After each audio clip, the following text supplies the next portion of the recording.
Hello everyone. Echo மோட்ல இருந்து UPS mode மாத்த இன்வெர்ட்டரோட பவர் பட்டனை லாங் பிரஸ் பண்ணீங்கன்னா அது எக்கோ மோட்ல இருந்து யூபிஎஸ் மோடுக்கு மாறிடும். திருப்பி ஒரு லாங் பிரஸ் பண்ணீங்கன்னா யூபிஎஸ் டு எக்கோ மோட் மாறிடும். ஸோ இந்த மோட் மாறுறதுக்கு நீங்க லாங் பிரஸ் பண்ணணும் பவர் பட்டனை. பொதுவாகவே இன்வெர்ட்டரை எக்கோ மோட்ல தான் வைப்பாங்க. ஏன்னா எக்கோ மோட்ல நமக்கு எனர்ஜி கன்சப்ஷன் இருக்கும். அதே மாதிரி பில்லும் கொஞ்சம் கம்மியாகும். ஒருவேளை லோ வோல்டேஜ் இருக்குது, இல்ல பவர் ஃப்ளக்சுவேஷன் இருக்குதுன்னா, அந்த மாதிரி டைம்ல மட்டும் இன்வெர்ட்டர யூபிஎஸ் மோட்ல வச்சுக்கலாம். யூபிஎஸ் மோடுன்றது அன்இன்டரப்டபிள் பவர் சப்ளை. அதாவது இது நமக்கு ஒரு கான்ஸ்டன்ட் வோல்டேஜ், ஸ்பெசிஃபிக் வோல்டேஜ் எந்த ஃப்ளக்சுவேஷனும் இல்லாம நமக்கு ஒரு இமிடியேட் பவர் சப்போர்ட் கிடைக்கும். அதனால எப்போல்லாம் பவர் ஃப்ளக்சுவேட் ஆகுதோ, இல்ல லோ வோல்டேஜ் இருக்கோ, அப்ப மட்டும் இன்வெர்ட்டர யூபிஎஸ் மோட்ல வச்சிடலாம். திருப்பி நார்மலா கரண்ட் வந்ததுக்கு அப்புறம் நம்ம எக்கோ மோட்லயே வச்சிடலாம்.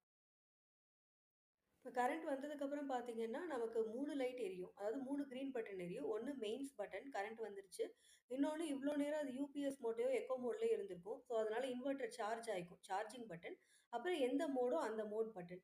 ஒருவேளை நீங்க வெளியில போறீங்க அப்டின்னா, இன்வெர்ட்டர் ஆஃப் பண்ணிட்டோம்னா, எந்த மோட் பட்டனுமே எரியாது. யூபிஎஸ் மோடும் இருக்காது, எக்கோ மோடும் இருக்காது. வெறும் மெயின் பட்டன் மட்டும் தான் இருக்கும்.